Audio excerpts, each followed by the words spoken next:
Area में किया जा रहा है। हमारे शहर में हो गए जो राजस्थान में आड़ती में काम कर रहे हैं, कोटा में 2 हैं, कृष्णा रोटी ब्लड बैंक और बागेश्वर ब्लड सेंटर, झालावाड़ में है दूसरा ब्लड सेंटर, हमारी मिट्टी में है और 12 में भी हमने काम किया है 2 महीने पहले और ये दिल्ली में सिखा रहा है। हमारा उद्देश्य में ये है कि ज़्यादा से ज़्यादा हालत की चिंता को रक्त के अभाव में किसी को मरने नहीं है और सब तरह की फैसिलिटीज पूरी उनके उपलब्ध है। हमारे ब्लड में ये खासियत रहेगी कि अभी करिए कि आपके जो गवर्नमेंट के ब्लड बैंक वो खाली बहुत बड़ी होता है, लेकिन अपने इस ब्लड बैंक में कंपोनेंट की सुविधा भी उपलब्ध है। कंपोनेंट मतलब RBC, वाइट ब्लड सेल और फ्रेश ब्लड सेल सब हम मशीनों से सेपरेट करके according to need of patient हम दे सकते हैं। जैसे जैसे कोई अनिमिया का पेशेंट है तो उनकी बहुत कमी है, उसमें बोल करके आप तो फायदे की जगह नुकसान ही करेगा क्योंकि ओवरलोड होगा हार्ट में। तो खाली आदमी की जरूरत है तो हम आज मुझे डेंगू मलेरिया में या किसी कैंसर पेशेंट में ब्लड कैंसर कमी हो जाती है तो प्लेटलेट्स को हम सेपरेट करके दे सकते हैं। इसी तरह फ्रेश फ्रोजन प्लाज्मा FFP जिसको बोलते हैं, जो इसमें सिरोसिस के लीवर में, बर्न में और कई बीमारी में, किडनी की बीमारी में काम आता है, वो फ्रेश फ्रूट प्लाज्मा भी हम देते हैं। अच्छा, 1 यूनिट ब्लड जो आपने दिया है वो 3 लोगों से 4 लोगों की काम हो सकता है। यदि किसी को हीमोफीलिया है तो फिर सेपरेट करके कार्ड, तो ये सारी सुविधा यहाँ पर मौजूद रहेगी। हमारा उद्देश्य मेन जो है कि ज़्यादा से ज़्यादा जो है लोग यहाँ पे इस मूवमेंट से जुड़े और वॉलंटरी ब्लड डोनेशन में आप ज़्यादा रहें कि WHO का टारगेट भी यही है, 2010 से चला आ रहा है कि 100% voluntary blood donation should be through the world, लेकिन अभी 100% कुछ वेस्टर्न कंट्री में ही हुआ है। ग्लोबली देखा जाए तो 374 पूरे वर्ल्ड में, इसकी जगह हमको 272 यूनिट मिल पाता है, जो भी ज़्यादा अच्छा वेस्टर्न कंट्री में 100% तक इनको मिला के मैंने आपको क्लियर बताया। इंडिया में अपन देखें तो इंडिया में हमें 14.6 मिलियन यूनिट रक्त की आवश्यकता पर ईयर, जबकि हम 13 मिलियन यूनिट की रक्त इकट्ठा कर पाते हैं। अब ये गेप जो है 1.5 मिलियन यूनिट रक्त का, वो कैसे पूरा हो? इसके कई कारण हैं, यदि हम उन पर ध्यान दें तो ये टारगेट हमारा पूरा हो सकता है। पहला, एक तो लोगों में अवेयरनेस की कमी है, अभी भी लोग रक्त देने के लिए घबराते हैं, स्पेशली गांव में। आप शहर में भी थोड़ी अवेयरनेस चाहिए, गांव में जो है लोग आज देना ही नहीं चाहते, उनको ब्लड की जगह ब्लड देनी पड़ती है। वो तो यहाँ से कहते हैं कि साहब बड़े से मर जाए, हमको ब्लड नहीं दे। तो ये स्थिति अभी गाँव में है। तो हमारा ये उद्देश्य होना चाहिए कि हम गाँव की तरफ मूव करें, जहाँ 75 to 80% पॉपुलेशन अभी भी रहती है। यदि वहाँ पे 1% भी डोनेशन होता है, 100 में से 1 एरिया में भी डोनेट करता है, तो रक्त की कमी अपने भारतवर्ष में नहीं है। तो इसी के लिए हमने फेडरेशन पिछले गाँव का तो एक मूवमेंट शुरू किया था मैंने वहाँ 2005 में, रक्त क्रांति ग्रास मूवमेंट, जो वहाँ के सेंट्रल एडमिनिस्ट्रेशन करवाया था।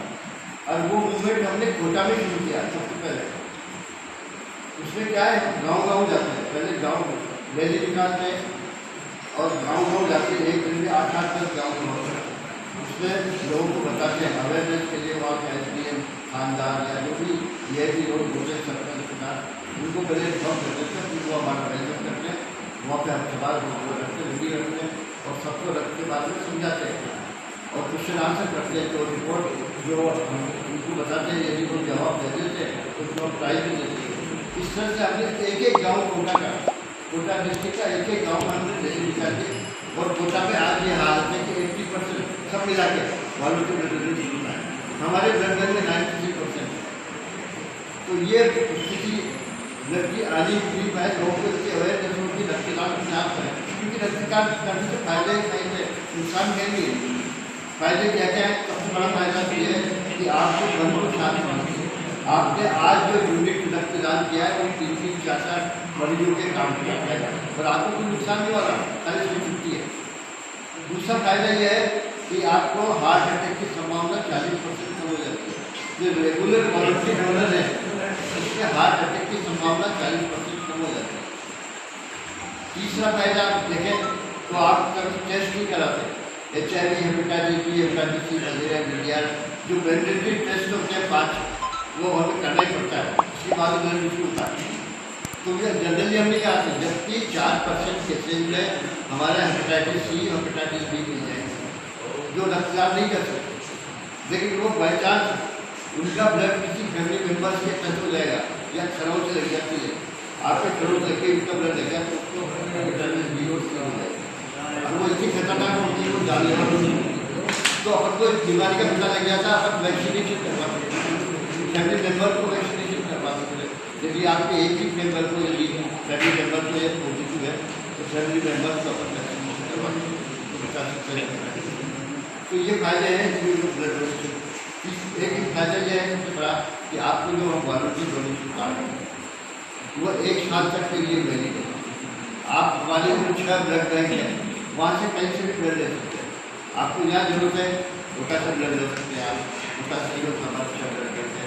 और हमारी कोशिश ये रहती है कि आपको कहीं भी पड़े, हम पूरी इंडिया में कितने नेशनल महिलाएँ हैं वो 10% की रक्तदान कर पाती है, वो 10% रक्तदान क्यों कर पाती है क्योंकि पूरी कई सारी प्रॉब्लम होती है। तो यदि 10% की महिलाएँ रक्तदान करती हैं उनका हम हीमोग्लोबिन की क्वांटिटी ठीक करते हैं, खान पान पर ध्यान देते हैं, या आयरन टेबलेट वगैरह दे दें तो उनमें हीमोग्लोबिन 12.5 तक आ जाए तो बहुत रक्तदान करती है, तो काफ़ी प्रॉब्लम हमारी इससे शुरू होती है। तो ये 3-4 पॉइंट है जिससे हम रक्त की कमी को दूर कर सकते हैं। अभी मैं सोचता हूँ कि अपने कोटा में डिस्ट्रिक्ट के अंदर बहुत अच्छा वॉलंटरी कंट्रीब्यूशन है, जबकि पूरे राजस्थान में देखा जाए तो 40-45 से ज़्यादा नहीं। और मैंने ऑस्ट्रेलिया में भी काम किया, अमेरिका में भी काम किया, वहाँ मैं देखता हूँ लोग ऑफिस जाने के पहले 3 महीने होते ही ब्लड डोनेट करता है, दौड़ते दौड़ते जाएंगे वहाँ डोनेट करेंगे और ऑफिस ये गलत तभी हमारे लेकिन ये हम कोशिश करेंगे कि हो जाएगा और काफ़ी हद तक बढ़ता गया। मुझे पता है कि मैं जब पीएस हॉस्पिटल में पंचायत था वहाँ 100% प्रोफेशनल मतलब उनकी पैसे उनको मिलते थे 35 रुपये और वो ब्लड डोनेट करते थे, हफ्ते में 2-3 बात कर लेते थे। उनका हीमोग्लोबिन 3-4 ग्राम से ज़्यादा होता ही नहीं था और उस टाइम को टेस्ट भी नहीं होते थे। ब्लड लिया, ग्रुपिंग ब्लड से चेक किया, देखिए ये हालत थी आज से 40 वर्ष। लेकिन हम लोग जो है ISB के एक संस्था है, Indian society of blood transfusion and unit of metallurgy, ये राष्ट्रीय संस्था है जिसकी स्थापना 1972 में चंडीगढ़ से हुई। डॉक्टर डोली उसके प्रेसिडेंट हैं और एक कांता सुफिशन लेडी थी वहाँ की चीफ सेक्रेटरी है, वो सेक्रेटरी थी। तो वहाँ से ये मूवमेंट शुरू हुआ ब्लड डोनेशन का और मैं भी उसी से 76 से जुड़ा ISB के। पहले मैं वही काम करता था कोटा में, आके हमने ये सोचा कि कोटा में भी हमने इस तरह का वॉलंटरी ब्लड बैंक बनाएंगे और गवर्नमेंट के ब्लड बैंक को अपडेट कराने के लिए हमने कोटा ब्लड बैंक सोसाइटी की स्थापना की। कोटा ब्लड बैंक सोसाइटी में हमने सारे टेस्ट करना डोनेशन से किए। उसके बाद जो है हमने कोटा में भी कोटा ब्लड बैंक सोसाइटी फिर हम जब मैं नेशनल प्रेसिडेंट बना या उससे पहले वाइस प्रेसिडेंट भी था तो हम सुप्रीम कोर्ट में गए थे।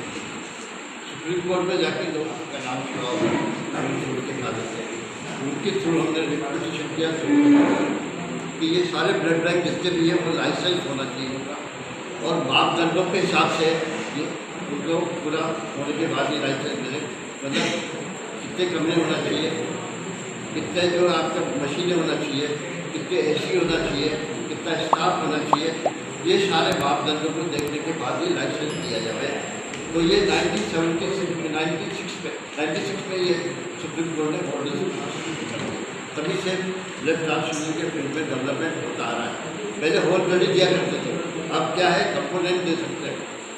हम FNSS करते हैं, STP single donor blood cells. आपके जैसे SDP का मतलब है प्लेटलेट्स की बहुत ज़्यादा कमी हो गई, 10,000 यूनिट ले गया, तो उसको आप जो प्लेटलेट देंगे 1 यूनिट से 4-5 हज़ार पाउंड पड़ेगा, लेकिन एसटी में तो एकदम 40-50 हज़ार पाउंड पड़ेगा। वो सुविधा अभी यहाँ पे नहीं है, अभी नहीं कर रहे हम, 3-4 महीने बाद सोचेंगे, अभी कोटा से मंगा के जाके दे सकते हैं।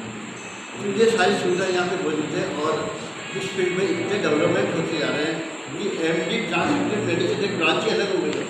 पहले पैथोलॉजी के अंदर नहीं आता था, अब एमडी ट्रांसमिटेड मेडिसिन का सब्जेक्ट अलग हो गया। आप देखोगे सब्जेक्ट मेडिकल कॉलेज में तो इसी तरह नई नई अपडेट्स व जानकारी जानने के लिए देखते रहिए हमारे साथ दर्शन न्यूज, जो है आप सबका अपना विश्वास। व चैनल को लाइक, शेयर व सब्सक्राइब करना ना भूलें। धन्यवाद।